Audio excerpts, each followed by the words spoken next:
ಅತ್ಯಾಚಾರ ಕೇಸ್ನಲ್ಲಿ ಈಗ ಮತ್ತೆ ಬಂಧನಕ್ಕೊಳಗಾಗಿದ್ದಾರೆ ಮಾಜಿ ಸಚಿವ ಶಾಸಕರಾದಂಥ ಮುನಿರತ್ನ.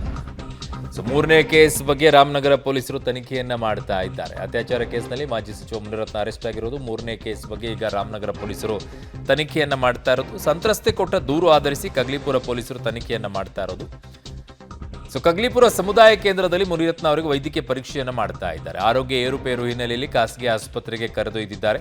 14 ದಿನ ಪೊಲೀಸ್ ಕಸ್ಟಡಿಗೆ ಪಡೆಯಲು ಪೊಲೀಸರು ಸಿದ್ಧತೆಯನ್ನ ಮಾಡಿಕೊಂಡಿದ್ದಾರೆ.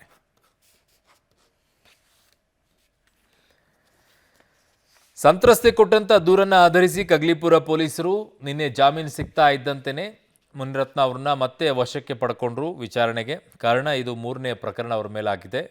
ಮೂರನೇ ಕೇಸ್ ಬಗ್ಗೆ ರಾಮನಗರ ಪೊಲೀಸರು ತನಿಖೆಯನ್ನ ಮಾಡ್ತಾ ಇದ್ದಾರೆ. ಒಂದು ಜಾತಿ ನಿಂದನೆ, ಜೀವ ಬೆದರಿಕೆ, ಇನ್ನೊಂದು ಕಡೆಗೆ ಈಗ ಅತ್ಯಾಚಾರ ಪ್ರಕರಣದಲ್ಲಿ ಈಗ ಸಂತ್ರಸ್ತೆ ಕೊಟ್ಟಂತ ದೂರಿನ ಆಧಾರದ ಮೇಲೆ ಪೊಲೀಸರು ತನಿಖೆಯನ್ನ ಮಾಡ್ತಾ ಇದ್ದಾರೆ. ಜೊತೆಗೆ ಸಮುದಾಯ ಕೇಂದ್ರದಲ್ಲಿ, ಕಗ್ಲಿಪುರ ಸಮುದಾಯ ಕೇಂದ್ರದಲ್ಲಿ ವೈದ್ಯಕೀಯ ಪರೀಕ್ಷೆಯನ್ನು ಕೂಡ ನಡೆಸಿದ್ದಾರೆ. ಕಾರಣ ಇಷ್ಟೇ, ಆರೋಗ್ಯ ಏರುಪೇರು ಹಿನ್ನೆಲೆಯಲ್ಲಿ ಖಾಸಗಿ ಆಸ್ಪತ್ರೆಗೂ ಕೂಡ ಕರ್ಕೊಂಡು ಹೋದರು. 14 ದಿನ ಪೊಲೀಸ್ ಕಸ್ಟಡಿಗೆ ಪಡೆಯಲು ಈಗ ಪೊಲೀಸರು ಸಿದ್ಧತೆಯನ್ನ ಮಾಡಿಕೊಂಡಿದ್ದಾರೆ.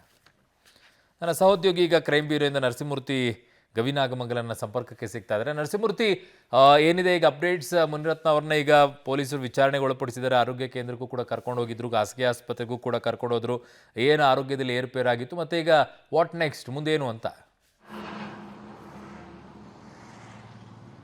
ಅರುಣ್ ಬಡಿಗೇರ್, ಇವತ್ತು ಬೆಳಗ್ಗೆ ಪರಪನ ಅಗ್ರಹಾರ ಜೈಲಿನಲ್ಲೇ ಮುನಿರತ್ನ ಅವ್ರನ್ನ ಅರೆಸ್ಟ್ ಮಾಡುವ ಕೆಲಸವನ್ನ ಕಗ್ಲಿಪುರ ಪೊಲೀಸರು ಮಾಡಿದ್ರು. ಸಂತ್ರಸ್ತ ಮಹಿಳೆ ನೀಡಿದಂತಹ ದೂರಿನ ಆಧಾರದ ಮೇಲೆ ಅತ್ಯಾಚಾರ ಪ್ರಕರಣವನ್ನು ದಾಖಲು ಮಾಡಿಕೊಳ್ಳಲಾಗಿತ್ತು. ಆ ಪ್ರಕರಣ ಸಂಬಂಧ ಇವತ್ತು ಡಿವೈಎಸ್ಪಿ ದಿನಕರ್ ಶೆಟ್ಟಿ ಸೇರಿದಂತೆ ಹಿರಿಯ ಅಧಿಕಾರಿಗಳು ಒಂದಷ್ಟು ವಿಚಾರಣೆಯನ್ನು ಮಾಡಿದ್ದಾರೆ.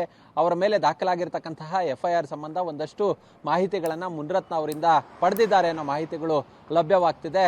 ಈ ಒಂದು ದೂರಿನಲ್ಲಿರ್ತಕ್ಕಂತಹ ಅಂಶಗಳನ್ನು ಆಧಾರವಾಗಿಟ್ಕೊಂಡು ಮುನಿರತ್ನ ಅವ್ರನ್ನ ಒಂದಷ್ಟು ಕ್ವಶನ್ ಅನ್ನ ಕೇಳುವ, ಅದಕ್ಕೆ ಉತ್ತರ ಪಡೆಯುವ ಕೆಲಸವನ್ನ ಅಧಿಕಾರಿಗಳು ಮಾಡಿದ್ದಾರೆ. ಇದಾದ ಬಳಿಕ ಅಲ್ಲೇ ಹತ್ತಿರದ ಕಗ್ಲಿಪುರದ ಪ್ರಾಥಮಿಕ ಆರೋಗ್ಯ ಕೇಂದ್ರದಲ್ಲಿ ಅವರ ಆರೋಗ್ಯ ತಪಾಸಣೆಯನ್ನು ನಡೆಸುವ ಕೆಲಸವನ್ನು ಕೂಡ ಮಾಡಲಾಯಿತು.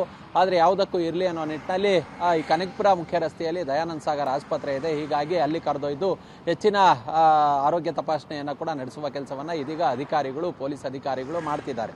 ಇದಾದ ನಂತರ ಇವತ್ತು ಸಂಜೆಯ ವೇಳೆಗೆ 42ನೇ ACMM ನ್ಯಾಯಾಲಯದಲ್ಲಿ ಮುನಿರತ್ನ ಅವ್ರನ್ನ ಹಾಜರುಪಡಿಸಲಾಗುತ್ತೆ. ಅದಾದ ಬಳಿಕ ಪೊಲೀಸ್ ಕಸ್ಟಡಿಗೆ ಕೇಳೋದಕ್ಕೆ ತಯಾರಿಯನ್ನ ಮಾಡ್ಕೊಳ್ತಿದ್ದಾರೆ. ಕಾರಣ ಇಷ್ಟೇ, ಈಗ ಅತ್ಯಾಚಾರ ದೂರಿನಲ್ಲಿ ಉಲ್ಲೇಖವನ್ನ ಮಾಡದಂತೆ ಎಲ್ಲೆಲ್ಲಿ ಅತ್ಯಾಚಾರ ಆಯಿತು, ದೌರ್ಜನ್ಯ ಆಯಿತು, ಮತ್ತೆ ಈಗಾಗಲೇ ಸಂತ್ರಸ್ತ ಮಹಿಳೆ ಆರೋಪವನ್ನ ಮಾಡದಂತೆ ಹನಿ ಟ್ರ್ಯಾಪ್ ಕೂಡ ಮಾಡಲಾಗಿದೆ ಅನ್ನೋ ನಿಟ್ಟಿನಲ್ಲಿ ಆರೋಪವನ್ನ ಮಾಡಿದ್ದಾರೆ.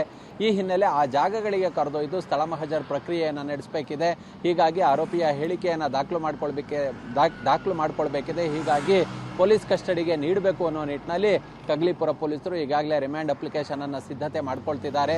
ಸಂಜೆಯ ವೇಳೆಗೆ ಮುನಿರತ್ನ ಅವರನ್ನ ಬೆಂಗಳೂರಿನ 42ನೇ ACMM ನ್ಯಾಯಾಲಯಕ್ಕೆ ಹಾಜರುಪಡಿಸಿ ಆ ಬಳಿಕ ಕಸ್ಟಡಿಗೆ ಪಡೆದುಕೊಂಡು ಮತ್ತೆ ವಿಚಾರಣೆಯನ್ನು ನಡೆಸೋದಕ್ಕೆ ಸಿದ್ಧತೆಗಳನ್ನು ಮಾಡ್ಕೊಂಡಿದ್ದಾರೆ. ಓಕೆ ನರಸಿಂಹಮೂರ್ತಿ, ನಿಮ್ಮೆಲ್ಲ ಮಾಹಿತಿಗೆ ಧನ್ಯವಾದಗಳು.